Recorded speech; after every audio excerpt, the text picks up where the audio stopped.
Hey, God, what about this girl? What about that girl? Is this the one you have for me? I ask those questions many times. Yeah. But is there anything wrong with questions like this? You may be interested to know that the answer was no. Kim, does God understand our questions? Oh, yeah. Yeah. He knows them. Mm-hmm. He knows us. Yeah. In my Western mindset, I was giving God options. I was giving him options what I had already approved. Think about that. Interesting. But I learned that my questions really weren't necessary. Okay. Kim concludes so well that in all three of the major love stories found in the Old Testament, that God presented, that's a key word, he presented He did it. people to each other. Mm-hmm. The chosen girl to the chosen man, he presented these women to these men. Mm-hmm. And guess what? There were no questions that were asked. There was no pre-approval that was needed. No. And that's how it happened for us.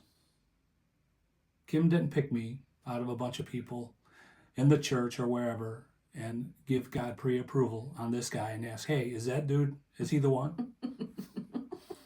He didn't do that. And you know what? I didn't do it either. I didn't pick her out of a whole church full of people and go to God and ask him, hey, is that the one for me? Heaven came to her and heaven came to me and presented each other for each other. Yeah, one to the other. Yeah. There was no pre-approval needed. And I learned that all the questions that I had and who I saw and who I thought and who I pre-approved were nothing. It meant nothing.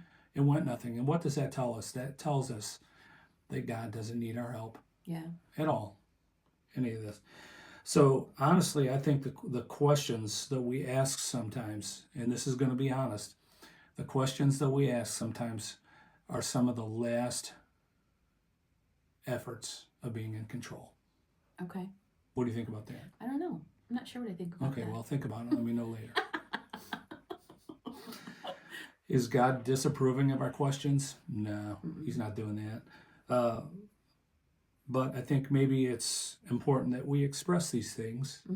But at the end, we learn that he doesn't need any of our help.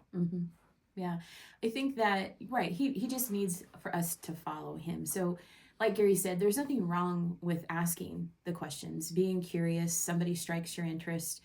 I think that's different than deciding that you're going to pursue a person and then asking what God thinks about it, because now you've engaged a relationship. You've already involved yourself with a romantic purpose. It's completely different than how God wants to approach it. He says in Song of Solomon 3 times, don't awaken love before it's time.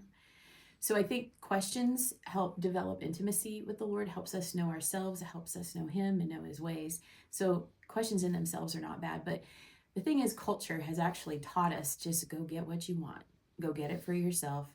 And I see in your story, Gary, where God used your breakups, and he used that pain to kind of reroute you, to start, instead of being the pursuer and asking for permission, you became more of a student of your friends. You determined to make friends. And in those friendships, when those questions arise, you didn't ask her, you asked him. And so he would eventually tell you no. And how many no's did you have? Oh, well, I have one here. I don't know. There were a lot of no's through the years. Since I was single for a long time, there were a lot of no's. And how many yeses did you need? I just needed one. Just one. Just one. So, I see pain in your story, but I also see patience, and then I see providence, right? God made the alignment. You never asked him if I was the one for you, but things started to stir in you. And it was as if when you look back, you saw yourself getting set up for a revelation that you couldn't have come up with on your own. And it was the same thing for me. That revelation came at the most inopportune time in the most awkward of all places. The restroom. And though I was curious about you as a friend and curious about how our lives were lining up, because we did have a lot of similar interests and we had the same conviction on how God works, it didn't answer the question. It actually required that God would actually make the revelation. And so one thing that we need to understand, remember, go back to the beginning. Did you save yourself or did Jesus save you? Did you come to Jesus because you were the one that was pursuing, or was it because he was pursuing you? He's always the initiator. So even in your salvation, he initiated the invitation to come. It works the same way in the romantic. God is the initiator. So let him take the lead, and he will walk you right up to the right person. That's how God does it. That's how he writes a love story. Presentation. Let him take the lead. Mm-hmm. Anything else? That's all. That's it. Bye.